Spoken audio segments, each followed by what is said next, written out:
Hola, ¿qué tal? Bienvenidos a la Jaula del Noob, edición de entrevistas. Y esta vez está con nosotros César Gaitán, que bien, pues él es un hacker, también de igual manera es creador de contenido mediante el nombre de Hackwise.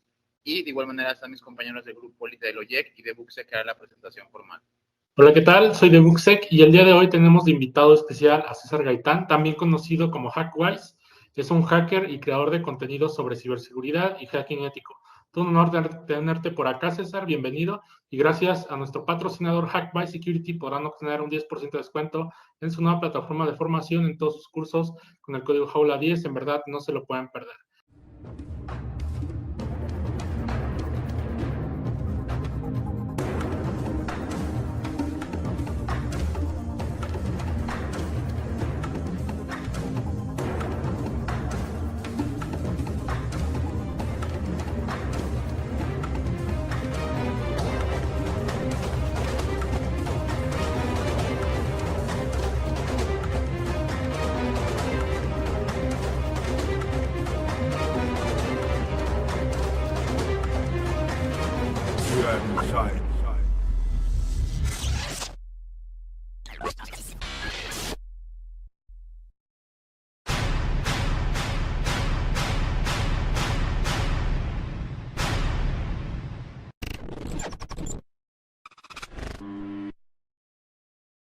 Osinteros y osinteras, gracias a nuestro patrocinador Cyber Hunter Academy, con el código La Jaula OSINT podrán obtener un 10% de descuento en el curso OSINT para principiantes. En la descripción del video estarán los enlaces, no pueden perdérselo.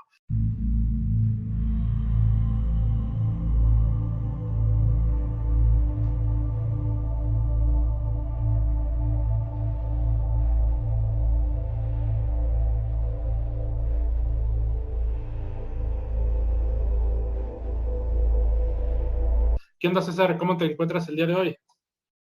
Muy bien, muy bien. Muchísimas gracias por la invitación. Súper contento de estar aquí con ustedes. La verdad, tuve la oportunidad de encontrarme con Héctor acá en un evento que está en el Lante en Guadalajara. Coincidimos y dijimos, bueno, pues, ¿por qué no? Ser parte, obviamente, de acá de la jaula del noob, ¿no?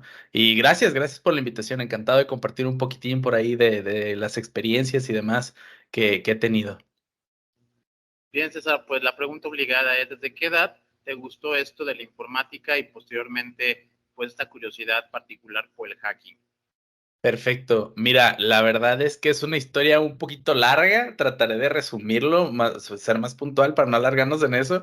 A mí me encanta contar historias, me encanta platicar algunas cosas que me pasaron y eso suelo alargarme. Los podcasts normalmente me ayudan porque son formatos un poquito alargados, ¿no? Pero mira, muy a resumidas cuentas, yo fui un niño muy inquieto. Siempre tuve como que estas ganas de superar retos que la vida me ponía. Por ejemplo, por dar un resumen de cosas que pasaron a muy temprana edad, mis papás, pues ahora sí que por ellos creían que era la mejor manera de ser con nosotros, eran sobreprotectores. Entonces, de repente, no había televisión por cable en casa, las televisiones estaban, solo había una televisión y estaba controlada, había ciertos tiempos para ver televisión, etcétera. Y eso eran como retos para mí. Por ejemplo, pasaba que mis papás salían, no sé, a cenar o algo y nos quedábamos mis hermanos y yo y nos quitaban, pues así de que la antena, ¿no? De la televisión. Entonces ya iba César de 10 años a ponerle un palito de pan Bimbo en donde iba la antena y pues a ver la televisión, ¿no? Y luego ya se daban cuenta que hacía eso, después fuimos creciendo y dijeron, no, pues ya hay que poner televisión por cable para ver más contenidos, ponen el cable coaxial, pero luego resulta que se iban y quitaban el cable, lo atoraban en un candado, así amarraban el candado y ponían el cable por debajo de su puerta de su habitación y cerraban la puerta con llave, entonces el candado así que hacía que se atorara, ¿no? El cable para que no pudiera salir, pero luego César cortaba el cable y lo conectaba ahí sin campanita directo a la tele, ¿no? Pero pues obviamente me cachaban porque el cable estaba trozado, me regañaban, entonces aprendía cómo hacer como el ponchado del cable coaxial para que no se dieran cuenta y tenía como que campanitas, ¿no? Así guardadas que compraba en tiendas de electrónica para poder ver televisión cuando quería. Pero luego sentían que la televisión estaba caliente, porque eran de esas de antes de tubos de rayo catódicos, y entonces cuando llegaban tocaban la televisión, ¿viste televisión?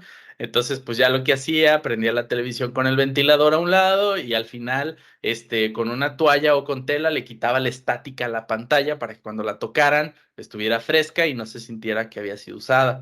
Entonces, como que desde muy temprana edad tuve situaciones en casa que me hicieron como pensar de una manera diferente, como que buscar cómo sí lograr mi objetivo, al grado de llegar a cosas como, esto lo tengo en un video en el canal, en el que yo quería ver televisión cuando yo quisiera. Entonces había una videocámara de esas que usaban para grabarnos en con los festivales de niños y eso del Día de la Madre y eso, y casi nunca se usaba esa cámara, videocámara en una Hi8 de Sony. Y entonces dije, bueno, ¿qué pasaría si esta cosa que tiene aquí unos conectores, que ahora sé que son los RCA o los de audio y video, los inputs, qué pasaría si le meto video para ver si se ve en la pantalla? Y con una videocasetera que ya no se usaba tan bien, pues lo usé como sintonizador de DVR y arriba en la azotea me di cuenta que había derivadores, que en ese entonces no sabía qué eran, quité la pieza donde se conectaban los coaxiales, fui a una tienda de electrónicos, oye, necesito una de estas, pero que tenga otro de estos más, otro conector más y aventé un coaxial por mi habitación por la ventana y conecté la cámara, la videocasetera. Y esto es real, o sea, en el canal están escenas reales de ese hardware que todavía lo tengo, lo atesoro, porque yo tenía mi televisión en la videocámara con unos audífonos súper chafas, en el cajón de mi cama me acostaba y veía hacia abajo al cajón y ahí veía la televisión a la hora que quisiera, lo que quisiera, y todavía podía grabar con videocasetera mis programas favoritos y repetirlos cuando yo quisiera en el VHS, ¿no? Entonces, situaciones así me fueron llevando poco a poco a mi curiosidad a resolver problemas, a tener lo que a mí me gusta decir como una mentalidad hacker, cómo sí hacer las cosas. Y luego de ahí pues ya llegó la informática y me empecé a meter a varias cosas interesantes también por situaciones similares a todo esto de la ciberseguridad. Ahora, yo te conocí, pues ahora sí que cuando yo era bien principiante, me acuerdo que buscaba muchos tutoriales en YouTube sobre este tema del hacking, de ciberseguridad, y pues daba con tus videos, ¿no? Me acuerdo todavía de algunos que subiste sobre Mr. Robot, algo así, Ah, sí, claro. de algunas cosillas. Pero, ¿qué te inspiró a convertirte ahora sí que en hacker y compartir tus conocimientos en las redes sociales? Perfecto, mira, esa es una pregunta mixta y entonces creo que voy a empezar a contarles cómo llegué a ciberseguridad, que también es como un tema medio interesante. La verdad fue suerte, fue casualidad, pero fue como llegar a donde tenía que llegar. O sea, ¿qué fue lo que pasó? Yo, siempre me llamó la atención las computadoras porque yo fui un niño muy introvertido en su momento, cuando estaba en la primaria, principalmente. Entonces fui un niño que siempre no convivía mucho con otros niños y me aislaba mucho y al punto donde en ese momento de mi vida, por diversas razones, no sentía tan atractivo en el receso estar con compañeros, sino que me iba al laboratorio de cómputo. Y en el laboratorio de cómputo, me dejaban entrar y me ponía a jugar videojuegos. Entonces yo me ponía a jugar en aquel entonces Descent, Príncipe de Persia, había un videojuego del Rey León y cosas así, como que Descent era de naves espaciales y así. En una de esas empezó a como a nacer mi gusto por la informática, por la computación. Pero después, el profesor que yo tenía y que era el encargado del área de laboratorio de cómputo, él veía mi interés y yo a veces me salía a las clases. A mí la verdad la escuela nunca me llamó la atención y siempre fui muy disperso. Entonces pasaba que de repente me salía de las clases y me iba al laboratorio de cómputo y el profesor se dio cuenta de eso y en lugar de como reportarme, me enseñó a programar con Logowriter en su momento, ¿no? Y de ahí como que empecé con poquita programación, pero era más lógica, eran cosas bien sencillas, como decir AD espacio 90 y lo que hacía era una tortuguita avanzaba 90 píxeles hacia adelante, AD, ¿no? DR 60 y giraba y 60 píxeles a la derecha y así. Como que era más una lógica. Después empecé a jugar con código de C y así con algunas cosas. Y eso como que me empezó a llevar a que me llamara la atención la informática. Después mi pasión por las computadoras era tal que todos mis domingos, todo el dinero que recibían los fines de semana que me decían, esto es para tu semana, yo lo usaba para comprar revistas informáticas. Entonces yo iba y todas las revistas que PC World y que T3 y eran muchas revistas españolas, iba y las compraba y trataba de comprar todas las que tuvieran disco compacto, porque conectado a la historia anterior, yo, como mis papás no querían que tuviera yo acceso a mucha información y como por su sobreprotección, de que literal no querían que viera como contenidos para adultos y cosas así, no había internet en casa, pero sí había computadora. Entonces lo que yo hacía es iba a cibercafés y descargaba muchas cosas de ahí y me llevaba una pila de disquetes y utilizaba un programa que se llamaba Hacha para partir lo que descargaba y llevármelo a casa, juegos y demás. Pero en ese entonces era Dial-Up el que se usaba todavía en los cibercafés. Y por increíble que parezca, el Dial-Up era por computadora. Ahí tengo muchas historias interesantes en cibercafés. Entonces, resulta que como tenía Dialog, pues por eso iba a las revistas y compraba los discos compactos, para aprovechar aplicaciones. Así conocí Winamp, el formato MP3, conocí muchas cosas que en México como que apenas si se veían. Y eso que las revistas de España te llegaban 6 meses de antigüedad, 3 meses de antigüedad, te llegaban ya tarde. Pero eso me llevó a agarrar revistas que tenían discos compactos, que también, por cierto, como siempre eran con disco compacto los que buscaba, también llegué a un género musical que me gusta mucho, que es el metal, porque llegaba y compraba la revista de Metal Hammer, que tenía disco compacto, y también ahí como que nacen mis gustos musicales y todo esto. Y en una ocasión llego al lugar de donde venden las revistas y encuentro una revista que tenía un pingüino pintado y tenía un disco compacto. Cuando la quise comprar, me dijeron, oye, estás muy chico, esa revista la verdad es que es para gente más grande, es difícil, seguramente pues, no te va a interesar. Y yo siempre he sido, o de chico, era como, no, no me va a interesar, la quiero. Y la compré. La verdad es que me llamó la atención, una, que me dijeron como que era difícil, y dos, que en la parte de atrás se veía una carrera de pingüinos, como que se aventaban de panza y corrían así, bajaban colinas. Se llamaba Tux Racer. Estoy hablando de que la revista era una revista, era un tutorial de instalación o un libro de instalación de Mandrake Linux. Entonces, pues cuando llego a la casa a quererlo hacer en casa, pues yo meto el disco compacto y sigo los procedimientos. En aquel entonces, pues la verdad de las cosas es que Linux ni de broma se instalaba como se instala hoy en día. Era, pues que era la partición de arranque y poner dónde era el MBR y como que cosas mucho más complicadas, pues para una persona de 10 años, 11 años que quizás tenía, ¿no? Total que, pues quise instalarlo y dañé evidentemente mi computadora. Yo utilizaba Windows, no me acuerdo si era 95 o una cosa de esas, no me acuerdo qué Windows sería. Pero el punto es que la dañé porque pues obviamente tenía que formatear, ¿no? Para instalar este Linux y no pude, no logré hacerla funcionar. Solo me acuerdo que me parecía una X el prompt siempre.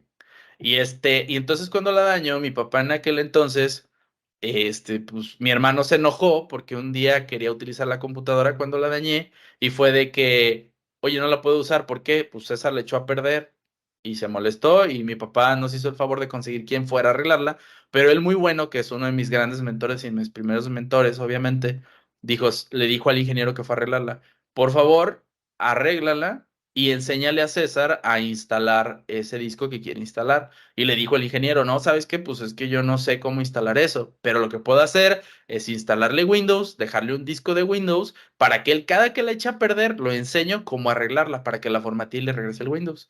Y así fue como aprendí a formatear, ¿no? Y arreglar mi problema. Pasaban los días y de repente cuando me tocaba mi hora de computadora, pues yo me sentaba y terco a que quería jugar Tux Racer, entonces tenía que instalar pues Mandrake, ¿no? Y no lo lograba y la dañaba. Entonces ya la arreglaba, la dejaba y ya lo usaban mis hermanos. En una ocasión, a mí se me olvidó arreglarla. O sea, me dio flojera, así como que la dejé de usar, y la dejé dañada, ¿no? De que una instalación fallida de Mandrake. Y llega mi hermano y le empieza a querer usar y dice, otra vez echaste a perder la computadora, que yo que quiero jugar y que no sé qué. Y que él quería jugar algo que se llamaba Monkey Island, un juego muy padre de RPG de hace muchos años atrás. Total que no, pues ahorita la arreglo. Nada, que quién sabe qué, ya no deberías intentar instalar eso, no vas a poder. No, pues haz de cuenta que no voy a poder. Pues ándale, entonces me voy al día siguiente al cibercafé y como ya no podía, seguía el manual, seguía el manual y no lograba, dije, tengo que buscar otros manuales o otras maneras de arreglar esto. Y con un inglés muy básico, porque yo no hablaba inglés bien en ese entonces, puse How to Access Linux en el buscador. Y me topé con una página web que se llamaba, de un grupo de hackers que se llamaba Altavista, algo así. Y luego, cuando yo llego a eso, encuentro un tutorial de How to Access Linux. Yo no sabía lo que eran hackers ni nada. Solo vi una página verde con letras, de una página negra con letras verdes.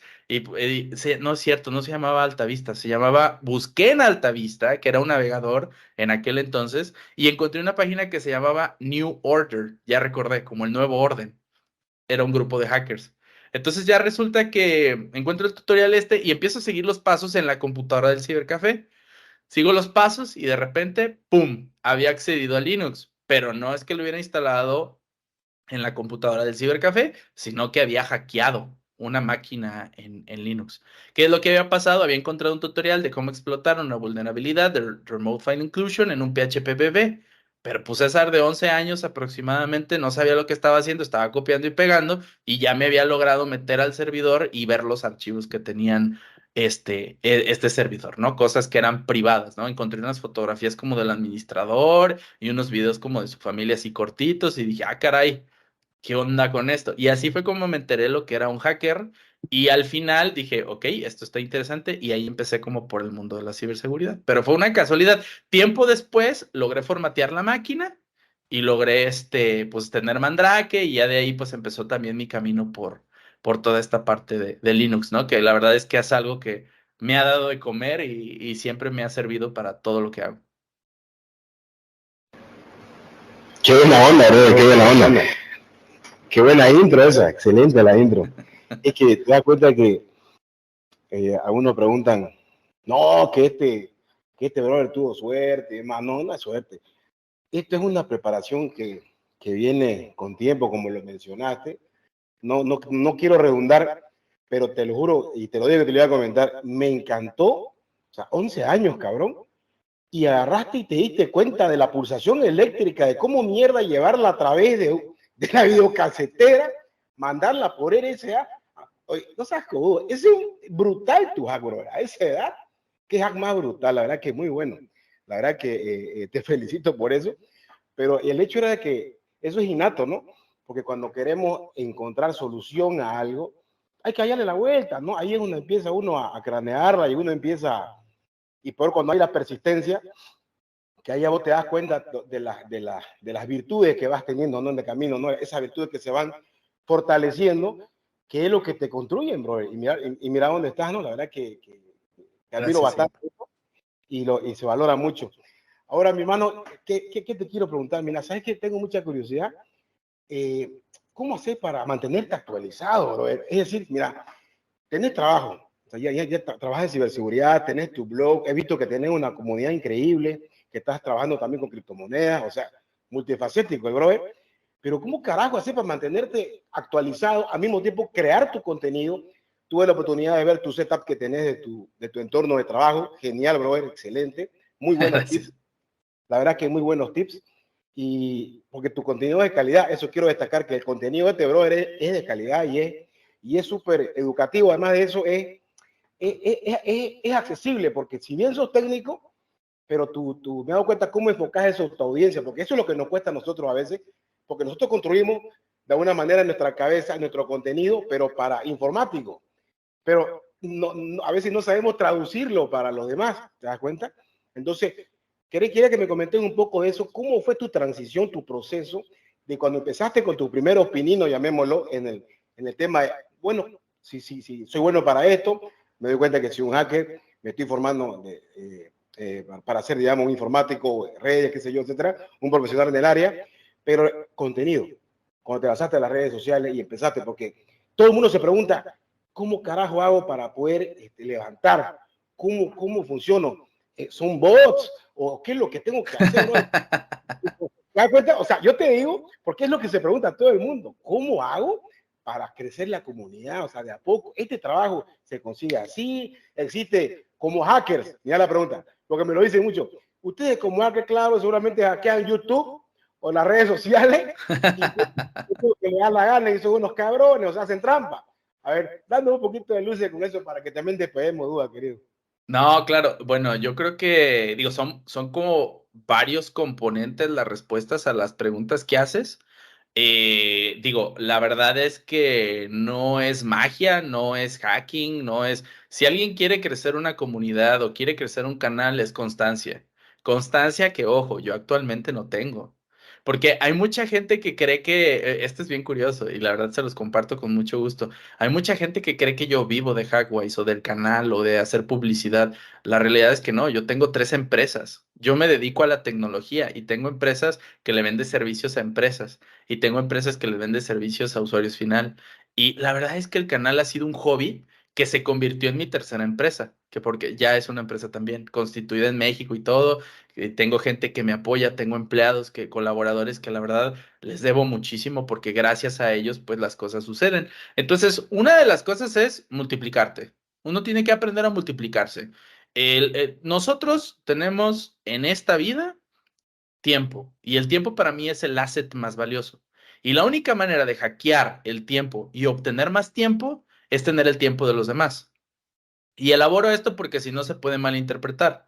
Si una persona tiene una oferta comercial, tiene una propuesta de valor para alguien más que está dispuesto a compartir su tiempo para cumplir tus objetivos, pues te multiplicas, ¿no? Ahí es cuando creas una empresa, un equipo y así.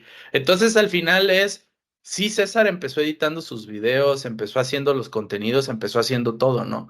Ahorita César ya se enfoca quizás más en investigación, en construir cosas, hablando de Hackways, de ese proyecto en general. Pero, por ejemplo, yo estudio, practico en mis tiempos libres, que en realidad no existen tiempos libres, sino que escojo cierto tiempo para hacer eso, los asigno, o sea, yo tengo mi calendario y la verdad es que he aprendido a ser muy organizado porque de otra manera no se puede. Tengo un día para una empresa, otro día para otra empresa, una hora para tal proyecto, otra hora para tal proyecto y así, y también tengo horas destinadas para estudio. A veces es simplemente por gusto, por placer, porque quizás el día de mañana voy a utilizar eso. A veces hay cosas que aprendo y no me sirven inmediatamente. Años después ese conocimiento me sirve para algo más. Y a mí me gusta ver el conocimiento como si fueran burbujas.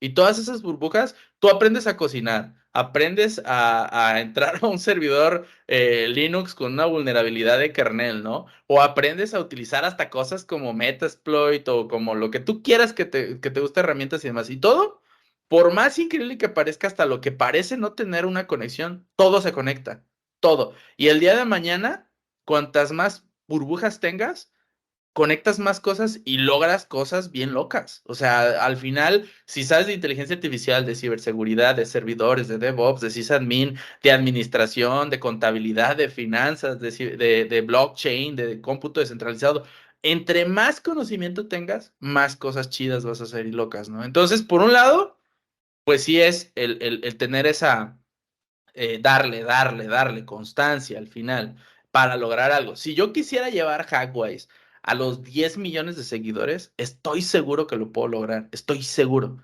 Pero realmente me conviene meter ese tiempo para llegar a esa cantidad de gente. O sea, ¿cuál es mi objetivo como persona y dónde voy a usar yo mi tiempo?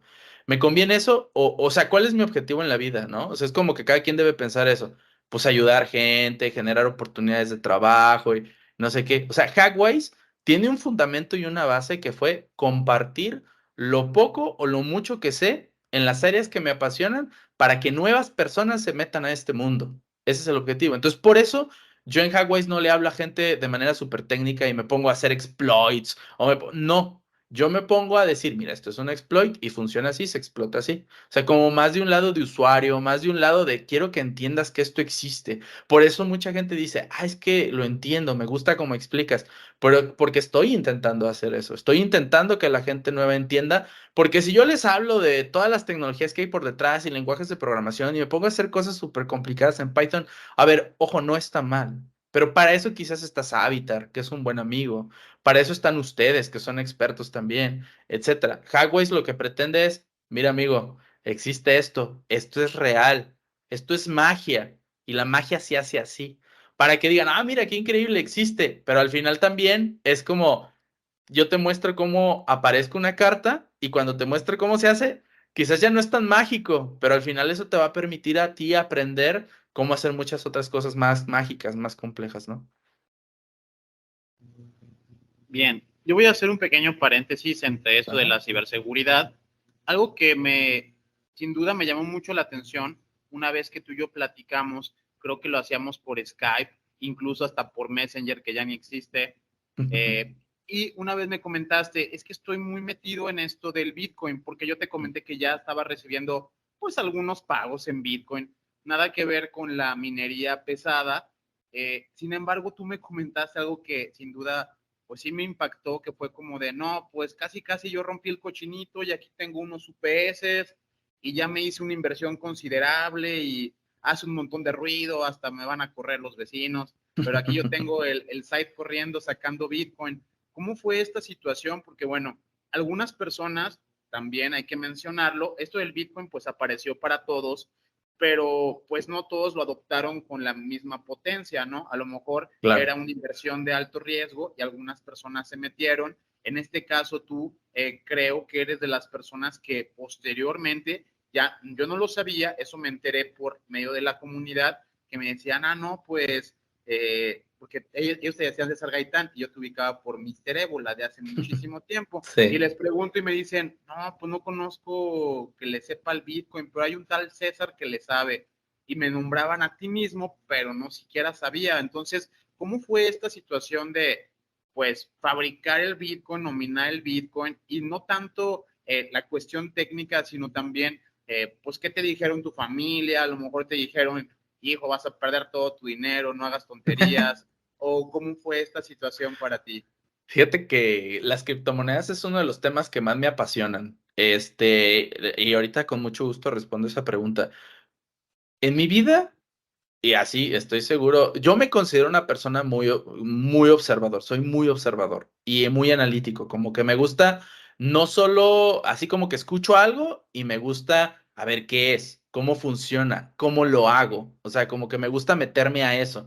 Y a veces es nada más así de que un fin de semana empiezo un viernes, bueno, cuando no tenía hijos, porque ahorita ya tengo una niña, pero cuando ya cuando estaba así nada más con mi esposa o con mi novia o así, inclusive soltero, era de que me pegaba a veces un viernes, desde las 6 de la tarde que salía de trabajar y hasta el domingo le pegaba hasta las 4 de la tarde en un tema. O sea, me clavaba así increíble y lograba cosas interesantes. Por ejemplo, todavía lo hago, pero ya no a ese nivel, porque ya no tengo esa flexibilidad de horarios. Ahora tengo que ser como muy preciso, como de que una hora, ¡zas! Traca, taca, taca, taca, una hora experimento y hago todo. Por ejemplo, ahorita con inteligencia artificial también me he metido muchísimo, porque ahí les va. Yo me he dado cuenta de que existe como olas en lo que es tecnología, innovación, emprendimiento. Y esas olas tienen sus, pues ahora sí que sus crestas, ¿no? Y conforme van creciendo, pues llegan a la cresta. Y si tú llegas a la ola antes de la cresta y continúas todo ese camino, pues te cuelgas de la ola y logras cosas interesantes que se reflejan a veces en un beneficio económico. En la vida, las pocas cosas que me ha tocado ver que digo, estas son olas y esto está cañón lo que va a pasar y que lo he logrado detectar, ha sido Bitcoin, una de ellas, ha sido impresión 3D, drones, ha sido ahora inteligencia artificial, que digo, esto, y también creador de contenidos. Son olas, o sea, al final son cosas que digo, si tú te metes a cualquiera de esas cosas, te pegas y le das duro, te puede ir muy bien. Hay una frase, yo soy de una ciudad pequeña que se llama Ciudad Guzmán, está cerca de Guadalajara, está en Jalisco, como a una hora de Guadalajara.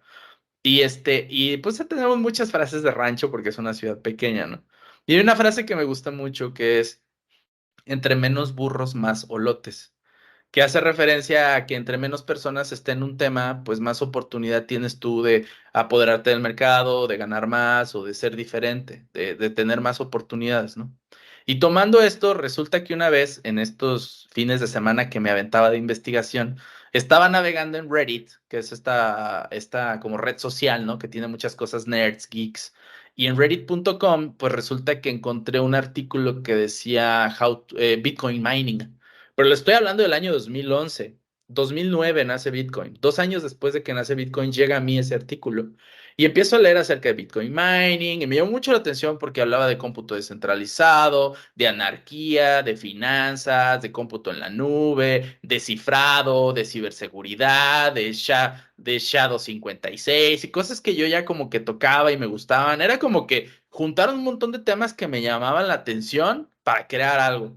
Entonces empiezo a leer que, oye, puedes minar y el proceso de minería, pues el algoritmo del Bitcoin genera, creo que en aquel entonces eran 25 Bitcoins cada 10 minutos y por aquellos que estén ayudando a la red, pues iban a tener una recompensa de ese bloque y después vi lo que era solo mining o pool mining, que te juntas con gente a minar o minas tú solo y te decía, Para minar, pues nada más necesitas descargar el cliente de Bitcoin, montar un nodo y correr el proceso de minería y apuntarlo a tu cuenta de Bitcoin, ¿no? Que no era más que un hash, un SHA-256, la dirección de Bitcoin. Después vi cómo funcionaban las direcciones, que pues la dirección de Bitcoin está calculada con un cálculo de curvas elípticas y es irreversible. La llave privada no puedes obtener la llave, si tienes la llave pública no puedes obtener la llave privada, y cómo funcionaba el cifrado. Y me puse a hacerlo con la terminal así de que SHA-256 generaran un texto y generaba una llave privada y de la pública. O sea, empecé como a entender su funcionamiento. Y dije, oye, esto está increíble. Y dije, voy a poner a minar mi computadora, a ver qué onda. Hice un cálculo y me acuerdo que eran centavos de peso mexicano. O sea, era una cochinada, no generabas nada de dinero con la computadora, con el CPU, ¿no? Pues empecé y seguí minando. Después, donde yo trabajaba en aquel entonces, trabajaba por una empresa de desarrollo de software de un americano, de unos tejanos. Yo estaba ahí como web developer. Fue de mis primeros empleos formales. Eh, Platicando con el que era mi jefe, le dije del Bitcoin. Y dije, pero eso ni sirve, eso no, que no va a funcionar jamás. Le dije, oye, ¿me dejas dejar una computadora minando en el site? Me dijo, pues sí. Y dije, bueno, me llevé una computadora, le puse una tarjeta gráfica y me puse a minar, ¿no? Y desde ahí yo generaba un Bitcoin cada 5 días. Un Bitcoin cada 5 días. Entonces, en aquel entonces el Bitcoin empezó a subir como a $10, luego subió como a $100, luego subió como a 300, luego subió como a 1000. O sea, estoy hablando de un proceso de 3 años más o menos, ¿no? Y de repente, ¡pum!, se empezó a disparar y a hacer una locura y dije, Dios mío, y obviamente, pues como a mí me apasionó tanto la tecnología y me di cuenta de lo importante que podía ser, porque para mí mi lógica era, a ver, empezamos con trueque, granos de café, piedritas, hacer transacciones, después el banco, luego el papel moneda, como cheques al portador, transacciones en línea, plásticos, tarjetas. Dije, ¿qué sigue? Para mí fue Bitcoin. Que en realidad no quiero decir realmente Bitcoin como tal, sino una tecnología descentralizada, digital, que opera 24/7. Y para mí en ese momento pues era Bitcoin, ¿no? Yo sigo creyendo que las criptomonedas no son ni el futuro, son el presente de las transacciones económicas. Pero Bitcoin pues fue el primero y es el papá y demás, ¿no? Entonces empecé a minar y demás. Y todo empezó por este artículo que empiezo un viernes a investigar y el domingo ya estaba minando y de ahí fui creciendo. Lo interesante es que empieza a agarrar valor y me llama la atención y digo, oye, pues del CPU me voy a GPU, de GPU me voy a FPGAs, que es un tipo de dispositivo como más específico. De FPGAs me voy a ASICs y de ASICs pues tengo la oportunidad de que yo en ese entonces ya tenía servidores en un data center porque ya tenía Sinergia.io, que es una de las empresas que tengo, que es una empresa de hosting, y en el data center platicando con una persona me asocio y ponemos unos mineros que se llamaban Cointerra de 2 terahashes, que era una inversión como de $1 millón en aquel entonces de equipos. Eran 6 equipos Cointerra. Los mandamos a Texas, a Dallas, volamos el que era mi socio y yo. Y yo le dije al que era mi socio, le dije, güey, tú solo tienes que hacer una cosa. Checa que la electricidad del cage que tenemos en el data center va a aguantar esas madres, güey. Porque yo sé que consumen un montón de electricidad.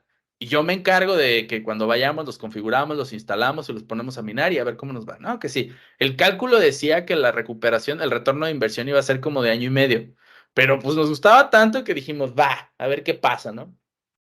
Llegamos al data center en Dallas, en Texas, y montamos los equipos, todo. Llego, los conecto, los prendo, ¡pum! Se bota la luz. Y por increíble que parezca, se bota la luz del cage, donde teníamos nuestros servidores, y de los de alrededor. Se apagan servidores de otros cages. Fue así de.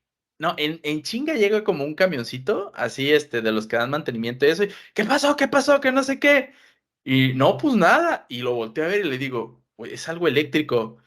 Ay, no hice el cálculo. Le dije, ¿cómo que no hiciste el cálculo? Y ya llega el gerente de operaciones. Ya puedo decir ese data center porque ya no estamos ahí, pero se llama Tier Point en Dallas, Texas, si lo quieren googlear. Y resulta que pues nunca se hizo el cálculo eléctrico y nunca se hizo la revisión por parte de los ingenieros del data center de que si iba a soportar el voltaje y botamos breakers, ¿no? Y entonces ya se tuvo que hacer una instalación eléctrica especial y ya entonces pues dejamos los mineros funcionando y todo. Esa historia Hay algo bien interesante con Bitcoin. Existe algo que se llama la dificultad. La dificultad es cada que se realizan transacciones, se vuelve más complejo ayudarle a la red comprobar que las transacciones son reales, que no hay un intento de un double spend, de gastar dos veces un mismo balance. Entonces, los mineros lo que hacen básicamente son tres cosas. Asegurar la red, cifrando cada vez más. Ese SHA-256 es como si otra vez le tiro otro SHA-256 encima y otro encima, encima, encima, para tratar de hacerlo como más difícil de craquear, si alguien quisiera hacerlo. Asegurar la red es el que las transacciones se puedan hacer porque se verifican y suceden dentro de la red. Y es estabilidad, seguridad y transaccionabilidad. Son esas tres cosas.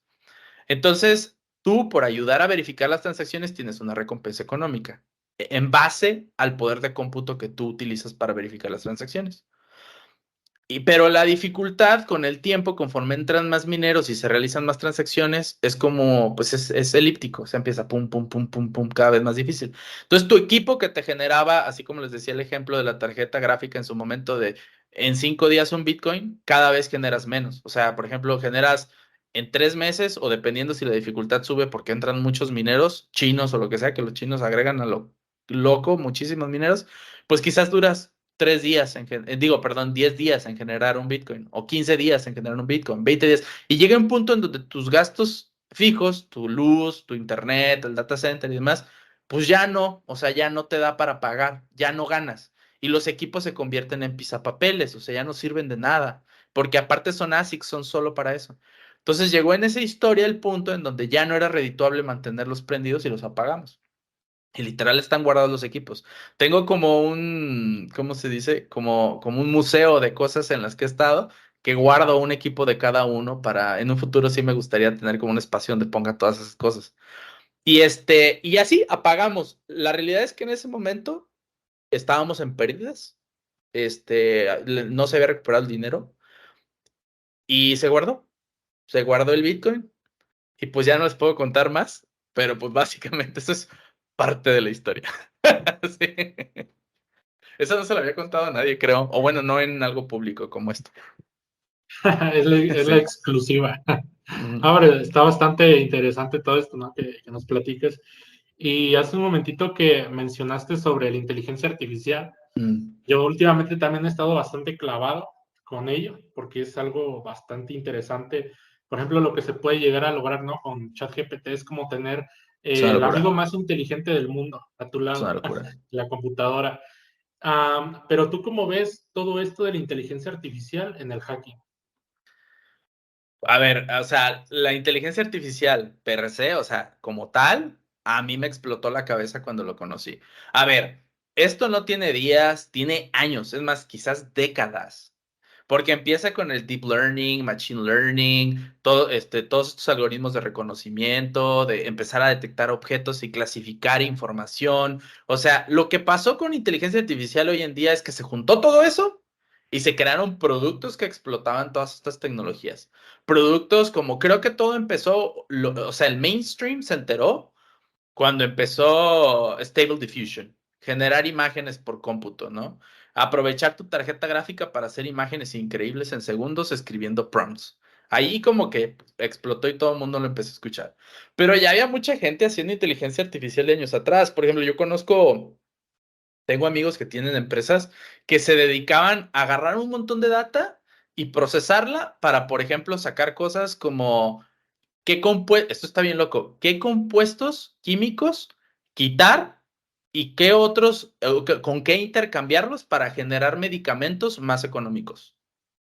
Y en lugar de hacer pruebas de laboratorio donde estén años, décadas ahí experimentando y que esto le hizo daño, esto no, es si ya tenía un montón de datos de qué no le hacía daño a quién, qué tipo de medicamento tiene, qué componentes y sirve para qué, pues simplemente se lo inyectaban a la computadora y generaban modelos para decir, ¿sabes qué? Un nuevo medicamento para dolor de cabeza mucho más económico es tal, o lo que sea, ¿no? Por poner un ejemplo, no eso, porque pues no ha habido algo más económico que el ácido acetilicílico, que es la aspirina. Pero al final, pues estos estudios médicos se enfocaban más a encontrar medicamentos más económicos para el corazón, que son medicamentos que cuestan $2,000 o algo así, ¿no? Entonces con esto, pues funcionaba. Desde hace 4 o 5 años yo conozco gente personalmente que hacía eso. Ahora, ¿qué creo con la inteligencia artificial? Antes de pasar al tema de ciberseguridad e inteligencia artificial, a ver, a mí lo que me pone loco es que yo soy una persona que siempre me he tripeado, inclusive ahora que recientemente les digo que pues tuve una bebé que tiene ahorita 3 meses y estoy fascinado con ella y todo lo que pasa, porque yo veo su desarrollo, yo veo cómo su cerebro, como si fuera un sistema, empieza a evolucionar y a conectar cosas. Es una cosa que por ser curioso ves y dices, wow, o sea, somos sistemas, pues al final.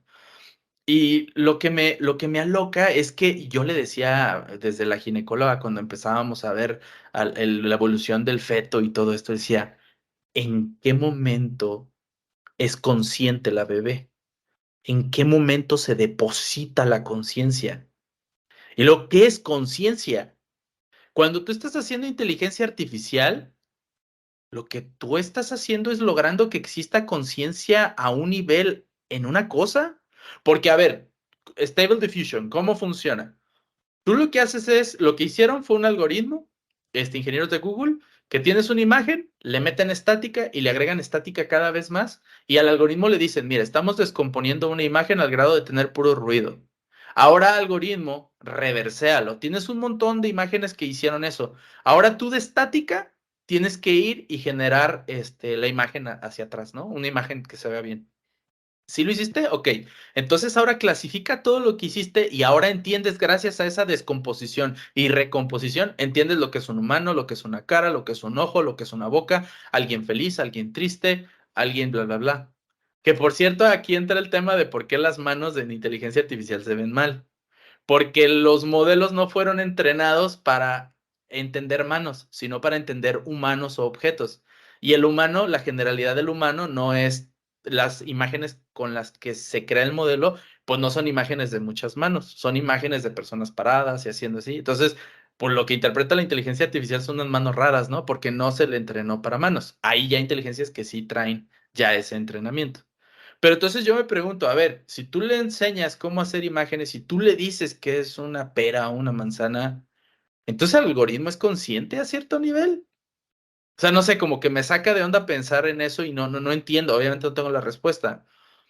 Y por otro lado, con ciberseguridad, bueno, es una locura, porque si tú tienes un montón de sistemas, XDR, CDRs, sistemas de detección de antivirus por firmas, bases de datos inmensas de comportamiento, de cómo funcionan los ransomware y demás, y todo eso se lo inyectas a una inteligencia artificial para crear, ¿no? Todos estos modelos de detección, de prevención, pues puedes crear una cosa que es un escudo así increíble que bloquea y bloquea y bloquea y bloquea a lo loco, ¿no? O sea, un superhumano, porque al final es como si el conocimiento de millones de personas se concentre en un sistema y ese sistema es utilizado.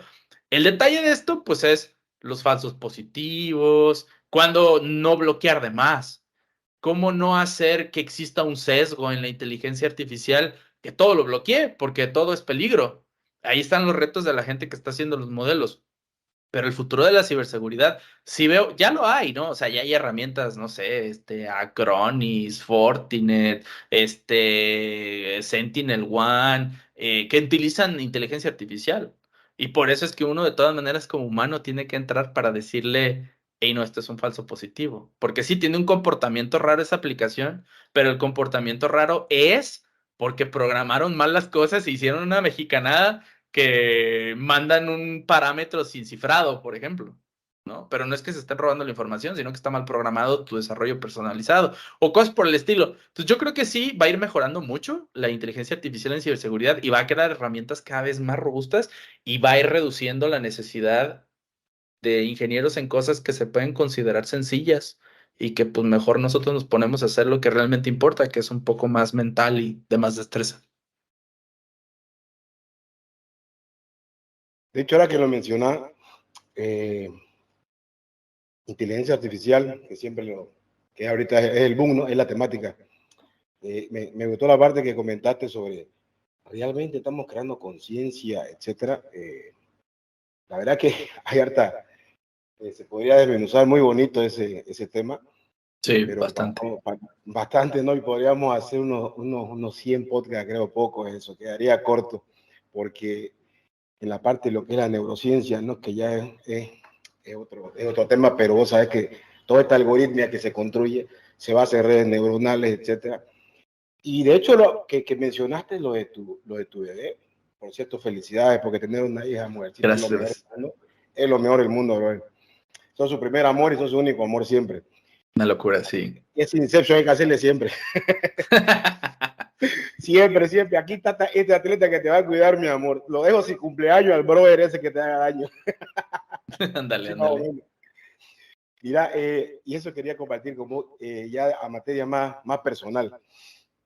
Por ejemplo, hay unos estudios, unos franceses, unos neurocientíficos que me encanta lo que hacen, te lo comento cortito, que estaban haciendo estudios con niños, porque querían entender realmente en qué momento un bebé, mira este ejercicio, un bebé está sentado aquí de meses, ¿no? Ya puede obviamente ver y percibir el mundo como lo es, y está sentado en su carrito, ¿no? Y al frente hay una persona donde tumba algo, se le cae, por decirte, no sé, se le cae una Raspberry Pi no, mentira, se le cae cualquier objeto. Bien específico, ¿no? Se le cae cualquier objeto, ¿ya? Pero y la persona que lo está provocando, porque esto es un ejercicio, se hace el tonto y no sabe dónde está. Pero el bebé puede reconocer eso. Sí. ¿Me entendés? Y él, de hecho, dirige su mirada hacia el lugar. Y si lo intentas de nuevo el ejercicio, él llega a apuntarlo. Entonces, me hablas de conciencia. ¿En qué momento ellos pueden desarrollar? O sea, el ser humano, si te das cuenta, el cerebro, brother. O sea, toda esa red neuronal, todas esas pulsaciones eléctricas que se van creando, ahorita en lo que estamos hablando, nos apasionamos, hay redes neuronales que se están creando. Claro. Están a toda puta ahorita. Pero cuando hablamos de estas cosas que nos gustan, se van creando nuevas redes, nuevos nodos, llamémoslo, y aquí es donde se pone genial la cosa, ¿no? Entonces, aquí donde yo te quiero preguntar lo siguiente. Cuando estamos así súper fucking excitados en la cabeza, en el cerebro, imagínate, me estás comentando que tenés, creo que 153 empresas, no sé cuántas fueron las que las conté, más o menos, en toda tu experiencia, que me parece excelente, te admiro bastante por eso y me encanta porque eso, la verdad que ayuda bastante a inspirarnos y a todos los oyentes, sobre todo, ¿no? Que uno puede hacer muchas cosas, pero sí hay que tener disciplina y ordenarse, ¿no? Y ir por etapas, ¿no? Sí. Pero yo te quiero preguntar, no tanto cómo utilizar la inteligencia artificial, sino cuándo vos le das descanso a tu brain, brother. ¿Por qué te digo esto? Porque tenés familia, hace rato comentaste entre paréntesis, lo remarco, dijiste lo siguiente, mira, bueno, yo estoy haciendo muchas cosas, Hackwise es una manera, una comunidad, perfecto, y lo haces genial, de hecho, pero tengo compañías y demás, y en mi rato libre sigo haciendo lo que me gusta. O sea, ¿cuál es tu rato libre? Yo te lo digo porque este es un tema que me gusta preguntarle a todos los que estamos aquí en esta posición, porque vos me decís ahorita, ¿por qué vas a hacer después de esto? Divertirme en la computadora, bro, ¿me entendés? Yo me divierto un montón acá. Y me dicen, ¿qué tenés que hacer? Y ¿sabes qué trato cuando me preguntan eso? Y ahí yo veo esos nodos cómo se disparan en mi cabeza y me cago de risa porque digo, puta, o sea, no me alcanza el día. Pero no quiere decir que tampoco me tengo que llevar al extremo, porque vos sabés que cuando excitas mucho esto, no parás, no dormís, no comés, ya empieza un desorden mental también. Empiezan a ocurrir fallos, se van apagando los nodos, como esa parte eléctrica que comentaste, así más o menos, ¡pum! ¡Ule! ¡Ay, mierda! ¿Qué hacemos ahora? Y ahora esto se va a descontrolar, ¿te das cuenta? Entonces mi pregunta es, mi hermano, yo sé que cómo organizas tu tiempo, tu rato libre y demás, ¿te has sentido así? Donde te has dicho, mierda, estoy al límite. O sea, estoy cansado. Quiero un día darme off, quiero ir a disfrutar a mi baby, estar con mi mujer, porque también sé que tu esposa hace contenido y lo hace genial. O sea, ustedes son súper fucking digitales y eso está genial, brother. La verdad que un gran ejemplo. Pero el tema es, ¿cómo haces? ¿Tenés alguna técnica, tenés algún tips para darnos? Porque habemos muchos que lo seguimos intentando, porque esta pelea es dura. Porque esta pulseta es con uno mismo, es la peor guerra. La peor guerra que uno tiene es con uno mismo, tus pasiones, porque a veces uno dice, pasiones, ¿qué es una pasión? Esto es una pasión. Pero no hago daño, no estoy haciendo nada malo, estoy estudiando, estoy creando, estoy haciendo ciencia, estoy creando contenido, estoy ayudando a ustedes, par de atletas, pero el tema es, ¿y yo qué hago? ¿Quién piensa en mí, en mi salud? Porque si yo no estoy bien, yo no voy a poder cuidar a mi baby, no voy a poder cuidar a mi mujer, no voy a poder continuar con mis 159 empresas. ¿Te das cuenta? Entonces, ¿quién nos puede comentar con eso, mi hermano, tu experiencia? Híjole, son muchas cosas, digo. Me hacen preguntas y pues, empiezan, ¿no? Como que todas las ideas y digo, ay, ojalá y pudiera como que expresar al mismo tiempo 6 ideas, ¿no? Pero porque es Tranquilo, mucha, tranquilo, mucha a tu tiempo, mi información. hermano.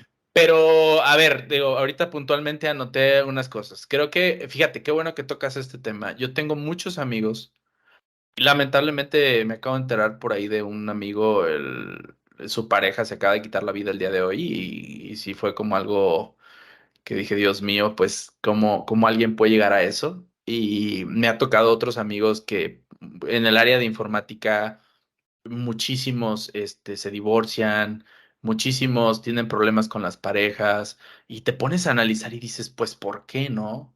Es que nos apasiona tanto que a veces lo que más importa lo descuidamos.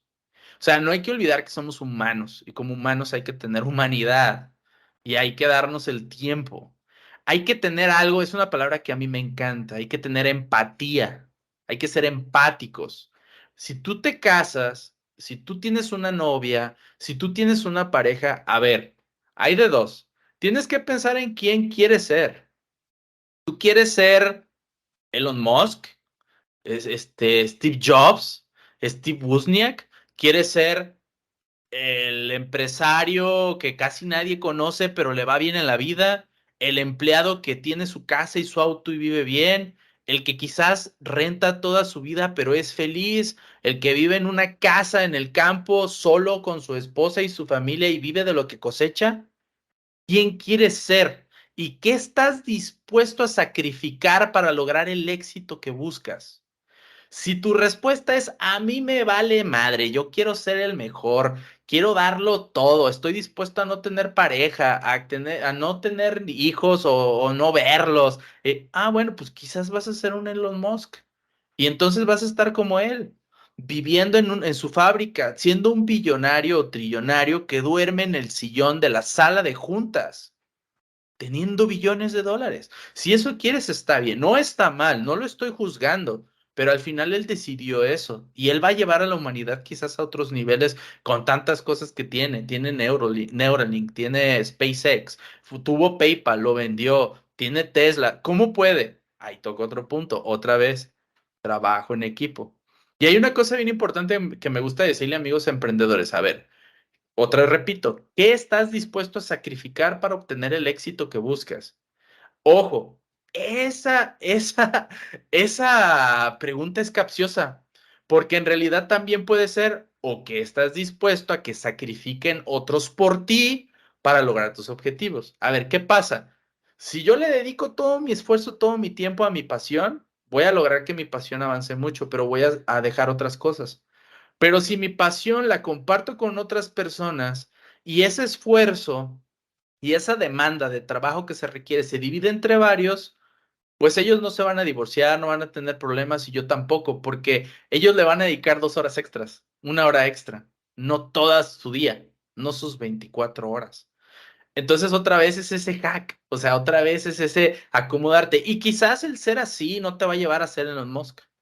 Porque quizás necesitas tu cabeza metida al 100% en eso sin importar ni tus hijos ni tu propia persona. O sea, quizás, ¿no? Pero quizás te va a llevar a tener una vida digna y una vida feliz y demás. Entonces, ¿qué es? Otra vez, organización, ¿no? Constancia. Y conforme vamos creciendo, la vida nos obliga a ser más organizados. ¿Por qué? Porque ya tienes un hijo y necesitas darle tiempo. ¿Por qué? Porque ya te casaste y necesitas darle tiempo. Porque si no, se te va a ir. Y el hijo, el día de mañana va a querer más a la que te ayuda para cuidar a la niña. ¿Por qué? Porque tú no estás. Entonces, es como que, a ver qué onda, ¿no? Entonces, empatía. Y al final, pues, administración de los tiempos. Por ejemplo, ¿qué pasa conmigo? Digo, yo a grandes rasgos les puedo decir, o sea, mis días empiezan como a las 7 de la mañana, actualmente, no, antes de la bebé empezaban a las 9 de la mañana, ahora con la bebé empiezan a las 7 de la mañana.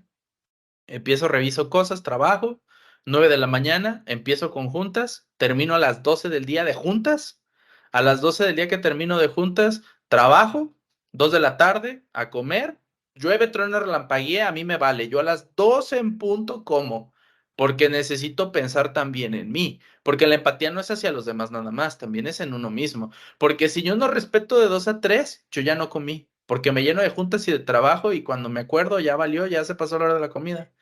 2 de la tarde como, 3 de la tarde sigo trabajando, trabajo como hasta las 5 de la tarde, en todo ese inter tengo juntas con mis equipos, donde de repente hay juntas programadas, ¿no? Con finanzas, con el equipo comercial, con el equipo técnico, con el equipo así, algunas me tocan y algunas están mis equipos teniendo juntas entre ellos, ¿no? Y al final termina mi día, como por ahí de las 5 del trabajo, 6 más tardar, y ya me dedico 100% a la familia. 100% a la familia. Después de que ya se duerme la bebé, que estamos hablando de unas como a las 10 de la noche. 7 en punto, baño de la bebé. Hagan lo que quieran, a las 7 se baña y a dormir. Como 9 de la noche se duerme, vámonos a la computadora otra vez. Tras, tras, tras, tras, tras. Tengo un monitor donde veo a la bebé y si hace ruido, se mueve o algo, la veo. Inmediatamente subo a ayudarle a mi esposa, no la dejo sola. O sea, la ayudo, voy a ir para darle de comer y todo. Y ya, o sea, soy empático. Después de eso, ponle que le pego como hasta las 2 de la mañana, más o menos, y a dormir. O sea, duermo como 5 horas, más o menos. Y entonces, mi tiempo de estudio es como de las 9 a las 2 de la mañana. Y lo divido entre estudio, practicar. Por ejemplo, veo, ¿no? Que salió el CVE de la vulnerabilidad del sistema de correos que explotaron los de la Sedena, ¿no? No. Yo quiero ver cómo lo hicieron. No, porque quiero saber cómo funciona, ¿no? Monto mi laboratorio, me monto mis máquinas virtuales, monto el sistema, aprendo a configurar el sistema, le pongo 2, 3 datos, ahí como quedó mi data y órale, pégale, pum, pum, pum, pum, lo exploté, listo, ya vi cómo lo hicieron, qué interesante, qué chido, ¿no? ¿Por qué lo hice? Porque me gusta. Quizás luego le hago video hackwise o quizás luego llego con clientes en otra empresa que tengo que es de ciberseguridad. Miren, así lo hacen, aguas porque tú tienes eso y te puede pasar lo mismo si no parchas, si no O sea, al final es eso, o sea, a grandes rasgos esos son mis días, ¿no? Tendrán sus variaciones.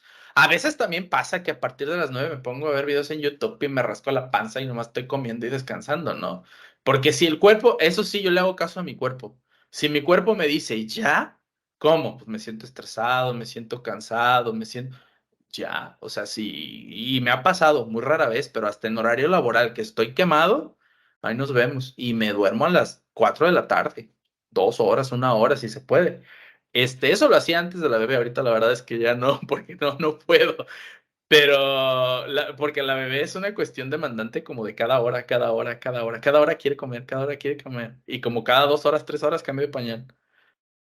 8 pañales al día, 9 pañales, ya no sé cuántos, o sea, y estás ahí y la neta no dejo a mi esposa sola, a cambiar pañales y todo porque empatía, o sea, porque la amo, porque amo a mi bebé y porque no quiero el día de mañana, tú no me ayudas, tú no haces, tú no, y un divorcio. Estoy tratando de evitar eso, ¿no? De siempre estar bien, de nutrir la relación, y es eso, pues, al final, por ahí va. Estás muteado, amigo. No, pues sin duda está bien complicado. Ahora sí que lograr todo el éxito profesional y mezclarlo con una vida familiar sana requiere pues esfuerzos adicionales, como lo mencionas. Muchas veces las personas pues no lo ven, a veces me dicen, oye, ¿por qué no haces más videos? ¿Por qué no haces más lives? Y yo, pues que entre el curso, lo que estudio, lo que trabajo y esto, o sea, ocuparía no dormir ni las 5 horas para estar todo el día subiendo videos como loco. Entonces, pues sí, también que a veces como comunidad entiendan un poco la empatía de que tratamos de generar el mayor contenido posible, pero pues a veces es ahora sí que humanamente imposible estarse uno con tantas tareas. Yo quiero abarcar ahora el cómo ves la ciberseguridad en México a grandes rasgos, entrando un poco en contraste de pues algunas cosas que se han dicho de México en el pasado, que es como que México es un paraíso para el cracking, que aquí hay muchos cibercriminales, o cuando le pregunto a amigos también, oye, ¿cómo te va con tu empresa de ciberseguridad? ¿Cómo ves el hacking en México? Tengo algunos conocidos que son exitosos, pero algunos otros están en el asunto de, pues es que estamos en pañales, aquí en México no se vende la ciberseguridad, aquí hasta que se ahoga el niño quieren tapar el pozo. ¿Cómo ves la parte cultural? Y no solamente esto, sino también la cuestión legislativa, que creo que puede tener que ver que en un lugar donde no hay leyes y donde no está bien descrito dentro de un marco reglamentario qué se puede hacer y qué no se puede hacer, pues queda como muchos auges para hacer lo que cada quien quiera. Entonces, ¿cómo ves la ciberseguridad y este panorama en México? Claro, mira, está bien interesante. Creo que yo ya no diría que está en pañales. Yo diría que mejoró mucho desde la pandemia, porque el hecho de que tantos usuarios se digitalizaran aumentó los ataques. Digo, esto no es algo que nos toma por sorpresa a nadie. Evidentemente, pues si hay más gente conectada, más gente remota, más pues iba a suceder, ¿no?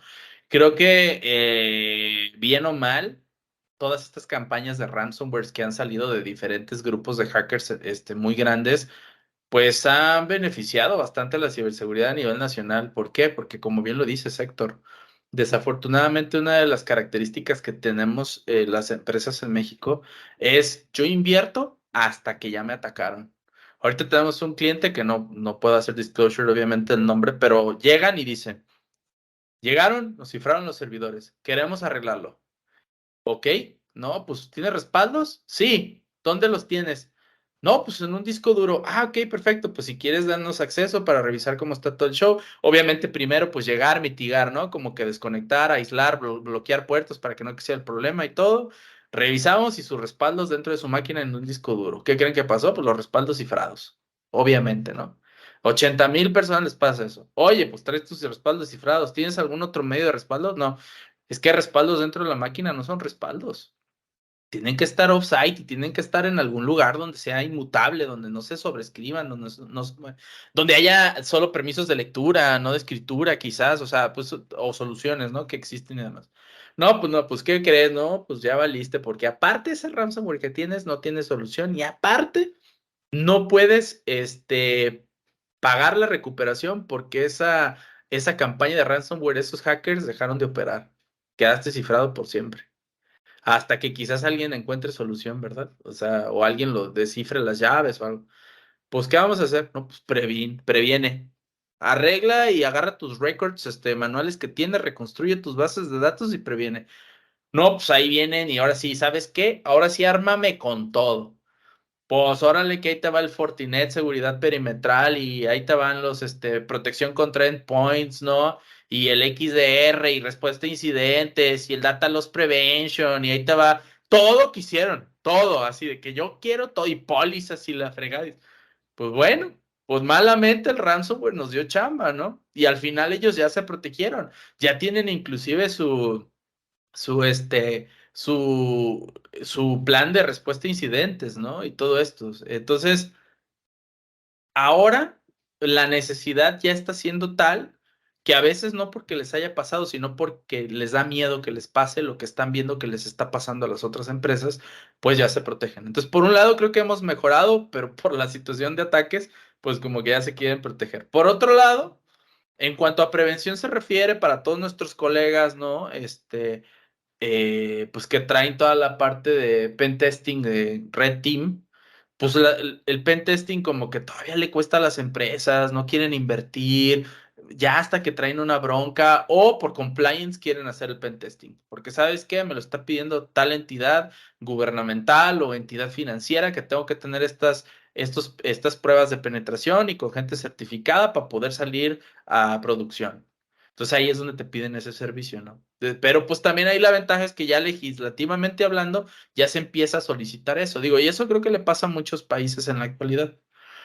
En la parte de leyes, pues a ver, para aquellos que les gusta andar de black hat, pues aguas, ¿eh? Porque como no hay leyes de ciberseguridad bien, pues te van a tratar un robo como si fuera un robo quizás convencional, se va a tipificar como fraude, se va a tipificar como lavado de dinero, y te puede ir hasta peor a lo que te imaginas, ¿no? Está el ejemplo de la ley Olimpia, que a mí me dio gusto que se hiciera esa ley y se pusiera pues en uso, ¿no? ¿Qué es esto? Si tú tienes, ¿cómo decirlo para que no haya problemas? Contenido no correcto de niños, para que no tengamos problema con algoritmos ni nada. Nomás por almacenarlo, te pueden meter a la cárcel. Solo por almacenarlo. Si lo difundes también. Y es peor la pena. Entonces, Eso está bien porque haces que no crezca el problema. Y al final México se está poniendo las pilas en el tema de ciberseguridad, en un área, ¿sí? Pero ahí va. ¿Qué está pasando ahora con criptomonedas, no?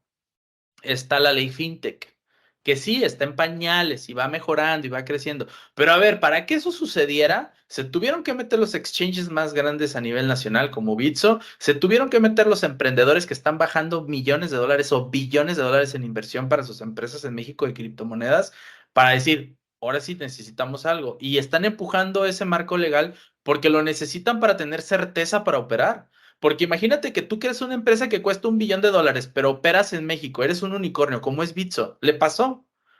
Y resulta que de repente te meten una ley en el futuro donde ya no te dejan operar, ¿qué haces?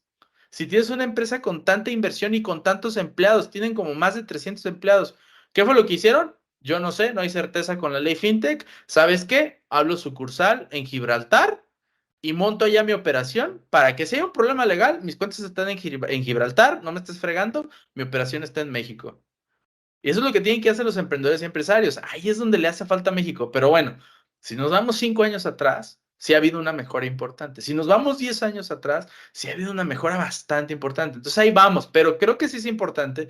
Y la verdad sí lo expongo aquí por si alguien nos está escuchando. A mí me interesa muchísimo meterme a los grupos donde se habla de las legislaciones, de las leyes, de ciberseguridad, digo, valiéndose la redundancia, donde se empieza a ver cómo mejorar esta parte, donde la industria privada, los emprendedores, los empresarios, el gobierno buscan que esto mejore. A mí me interesa que me inviten a esas cosas muchísimo, para aportar, para ayudar a la sociedad y pues para encontrar la manera de protegernos más, porque a ver, seamos sinceros. Todos en ciberseguridad, todos, no importa lo que diga nadie, en algún punto hizo algo que quizás no era lo más correcto.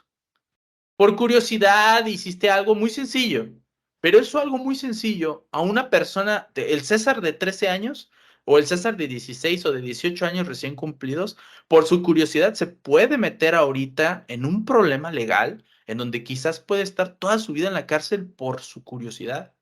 Entonces es importante que haya un marco legal donde entendamos las penas, cómo son y a qué nivel llegan y todo, para que estas personas quizás por error no terminen pues, en la cárcel. Quizás estas personas con talento se desarrollen y enfoquen su talento y que haya programas, ¿no? En los que el gobierno también apoya, enséñate, entrénate, pero entrénate aquí, ¿no? Están todas estas empresas de book bounties o todos estos sistemas, plataformas que try hack y todo esto, pues sabes que también gobierno haz programas para que la raza sepa dónde puede aprender, porque al final necesita haber ciberseguridad y necesitas sombreros blancos, necesitas gente que te proteja. ¿Y cómo van a aprender si no les das herramientas? Pues se van a ir a hacer un montón de cosas en lugares donde no deben. Entonces, ahí gobierno, pues si está escuchando a alguien, pues invítenos a todos nosotros aquí para hacer esas cosas y herramientas y escenarios, pues para aprender y mejorar, ¿no? Claro, por supuesto. Y eso que mencionas de que por más que a veces ciertas personas digan, no, que yo soy white hat y no sé qué, en algún punto, quizás en sus comienzos, hicieron algo malo, ¿no? Muy probablemente por curiosidad. Y y bien, ¿podrías platicarnos alguna experiencia que hayas tenido en la que de verdad te ha costado la vida poder resolver ese problema de ciberseguridad? Que incluso hayas dicho, híjole, es que está muy complicado, trato de buscar información de este lado, de este otro lado, pero no logro resolverlo, casi casi pidiéndole ayuda a Dios, ¿no? ¿Te ha pasado algo similar? Sí, un montón, un montón. Yo creo que a todos. A ver, y esto está bien interesante también porque aprendí ciertas cosas. Yo creo que todos tenemos la capacidad, o sea, nosotros aquí cuatro tenemos la capacidad de hacer lo mismo que hace cualquiera de nosotros por nuestra cuenta. Quizás a mí me va a tomar un mes hacer algo que Héctor sabe hacer. Quizás a Mendoza le va a tomar una semana. Quizás a otra persona le puede tomar 2 años, pero lo va a hacer. ¿Lo va a hacer mejor? No sé. ¿Lo va a hacer igual? Quizás, pero lo va a hacer. El punto es que otra vez, ¿qué estás dispuesto a sacrificar para llegar al éxito que te estás buscando? Si tú lo que estás buscando es resolver un problema y ya le metiste 2 horas, 3 horas, 5 horas, pues levanta la mano, pide ayuda. No estás solo en este mundo. Habemos, creo que somos ya no sé cuántos billones de personas en el planeta. Júntate con gente que sea entusiasta como tú. Oye, fíjate que me pasó esto, tengo este problema y no sé qué. A veces un enlace, es más, a veces una palabra. Una palabra te resuelve el problema porque nada más es busca por aquí, busca por acá. Nada más eso. Entonces al final ya sigues buscando, ¿no? Y si no, esto es lo que a mí me apasiona de tener empresas. Llega un punto en donde cuando tú tienes proyectos y no puedes, y no puede tu personal, para eso están los consultores. Para eso está el que lleva 15 años, 20 años metido en algo que no es uno. Y al final, entonces simplemente le dices, ¿sabes qué? Pues el consultor fulanito de tal es el experto en eso. Dile y en 5 minutos te resuelve o te desatora lo que quizás te hubiera llevado 2 años. Pero lo chido es que eso no debe suceder solo en las empresas, puede suceder a nivel personal. Y también es bueno pedir ayuda. O sea, eso no es malo, ¿no? Ahora, siendo específicos en temas, híjole, la verdad es que son un montón. Desde cosas de hardware que llegué a hacer de hardware hacking, como por ejemplo jugar con un SP32 y tratar de hacer un desautenticador, pero que con un botón desconectar a todos los que estuvieran a la redonda. Un juguete que hice así de muy chavo. Y y pues necesité ayuda de un amigo electrónico con algunas cosas que no sabía por qué no estaban funcionando. Voy a contar una más interesante. La verdad está grisácea. No me juzguen. Sí, hablando de las cosas que llegué a hacer de chavo. Cuando estaba chavo, esta historia está buena y nunca la había contado. Yo creo que tendría unos 15 años ya. Ajá, unos 15 años. Y me topé con un tema que me apasionó muchísimo, que eran los color boxes, cajas de color que era de freaking, ¿no? Ya saben, digo, para aquellos que quizás están viendo y no lo sepan, en el área de como de ciberseguridad, antes de que hubiera hacking y computadoras, los hackeos se hacían en los teléfonos y a eso se les decían freakers, ¿no? Como de phone freaks, como de fenómenos de los teléfonos. Y había una revista muy famosa, todavía existe, FAQ 2600, como Frankly Asked Questions 2600, ¿no? Preguntas frecuentes hechas. Una revista neoyorquina que tocaba temas de pues sí, de freaking y después de ciberseguridad. Y me topé en esa revista que llegó a mis manos sobre justo estas cajas de colores. Y en una de ellas vi una que se llamaba, sin mal no recuerdo, era la Black Box. Puedo estar equivocado con el color, pero según yo era la caja negra. Pero si no, pues ahorita con lo que les voy a decir van a saber de cuál estoy hablando. Donde decía la lista de componentes que necesitabas electrónicos para lograr hacer que tu servicio de telefonía fijo de casa no te cobrara las llamadas y pudieras llamar gratis. Cuando yo vi esto, pues vi en inglés el manual y todo esto, se movían esos manuales en TXTs. En aquel entonces venía como que toda la información de cómo armarla. En la revista decía como lo que era la caja y todo, y decía, para ver los manuales, métete a tal página. Y ya me metí y decía, necesitas comprar, todavía me acuerdo bien, un diodo LED, una resistencia de 1.2K, un cátodo y necesitas que en el diagrama decía que decía cátodo y ánodo, ¿no? Y dije, pues bueno, pues llegué a un lugar de electrónicos ahí en Ciudad Guzmán, pues llega el niño raro a pedir componentes para armar su circuito que no sabía nada de electrónica y llego y le pido, ¿no? Oye, ¿me das la resistencia, el cable, no sé, el estaño para soldar y bla, bla, bla, y una baquelita y no sé qué y todo, ¿no? Y un cátodo y un ánodo. Y me volteé a ver y se ríe. Y yo, pues, ¿por qué? ¿Un cátodo y un ánodo? Sí, eso no lo vendemos. ¿No sabes dónde lo puedo conseguir? Y me dice, no, no sabes lo que estás haciendo, ¿ah? Yo, ¿por qué? El cátodo es carga positiva y el ánodo es carga negativa. Ahí es donde vas a conectar tu batería. Y yo, caray, ok. Entonces ya me fui, ¿no? Con la información, lo intenté armar, no lo logré. Y fui con esta persona y le dije, oye, ¿sabes qué? Otra vez pedir ayuda. No lo pude armar, ya lo hice más o menos, creo que es así, pero no funciona. Y ya me dice, me ayuda y todo, y soldamos y lo acomodamos. Y al final llego a mi casa, lo conecto a la línea telefónica. ¿Y qué es lo que hacía? Este tema está interesante. Resulta que la línea telefónica, antes cuando era análoga, pasaba corriente eléctrica que iba como vamos a suponer 3 volts.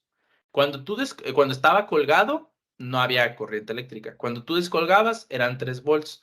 Pero cuando tú marcabas, se activaban 3.5 volts, por decir algo, ¿no? O sea, fluía más electricidad. Obviamente la señal iba modulada y todo, y al final pues ya llegaba, pasaba por el tarificador a los servidores de tarificación, y como sabía que estaba un voltaje mayor, sabía que era una llamada local. Y mientras ese voltaje se mantuviera, se tarificaba. Y el voltaje todavía era mayor, quizás 4 volts, por decir algo, era larga distancia, ¿no? Nacional o así. Entonces así lo medían.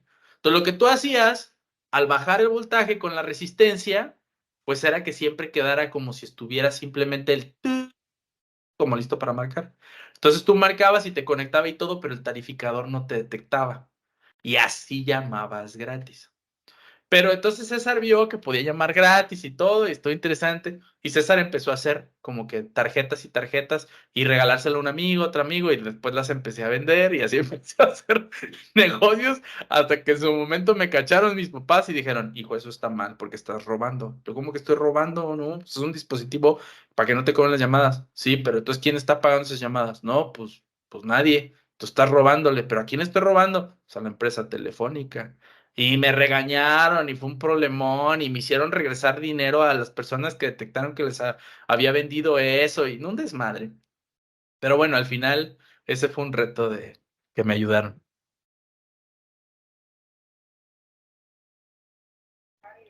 La verdad, brother, qué buena onda.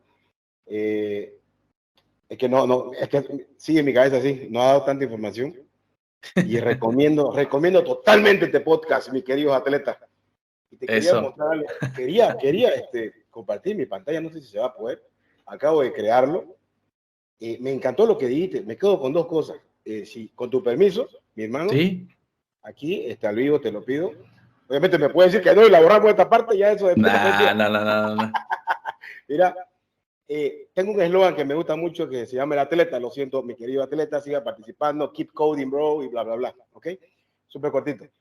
Y me encanta cuando converso con alguien que me diga una palabra, una frase que sea inspiradora y que al mismo tiempo me gusta bastante que podamos transmitir eso a todo el mundo, porque la idea es ayudar, inspirar y de alguna manera también, como que te puedo decir, como que de que hablaste de la empatía, es algo que es un factor común que tenemos todos como seres humanos, porque es lo que siempre nos une, que es la palabra. Para mí la palabra amor es grandísima. Amor es paciencia, tolerancia, no solamente agarrarse a pico con su mujer o su pareja, qué sé yo, es hasta tener hasta saber cómo tratar a tu enemigo, no vos sabés cómo, a qué me refiero, ¿no? Entonces, mira, me quedo como, ¿y cómo va la empatía con vos? Me gustó lo que dijiste, la empatía conmigo, porque no es lo mismo tener empatía con todo el mundo, comportarte bien, qué sé yo, muchas cosas conforme a lo que es tu actitud hacia los demás, pero y la empatía con vos mismo, o sea, me gustó, bro, o sea, te agradezco muchísimo y si lo puedo usar, porque yo hago pegatinas, stickers, No, claro, no, sí, y me claro. encanta eso, y cómo va la Qué empatía gusto. con vos. No sé si te gusta esa, o podemos ponerle, ¿y cómo va tu empatía, brother? Digamos, algo así más, no sé, digamos, como vos querrás, me gustó esa. ¿Y sabes cuál es la otra? ¿Qué estás dispuesto a sacrificar por tu éxito? Y eso se lo pregunto a todos ustedes que están aquí a la audiencia y a nosotros mismos, y esa pregunta va para mí sobre todo, para este atleta.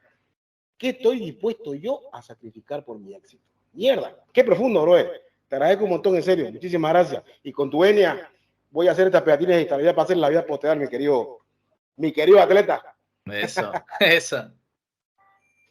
Qué buena onda. Pues, ¿qué más por decir, César? La verdad, un gusto tenerte por aquí. Yo tengo la fortuna de conocerte en persona. También, de igual manera, quiero comentarles a todos que te sigan como hackwise.mx, que también tienes Twitter y tienes tu comunidad grande por ahí en YouTube. Y de igual manera, sé que tienes espacios recreativos y hay forma de que puedan como integrarse contigo o demás allá en Guadalajara. Entonces, pues muy interesante este espacio que ofreces por ahí. Muchas gracias a todos los que nos escucharon. Esto fue La Jaula del Noob.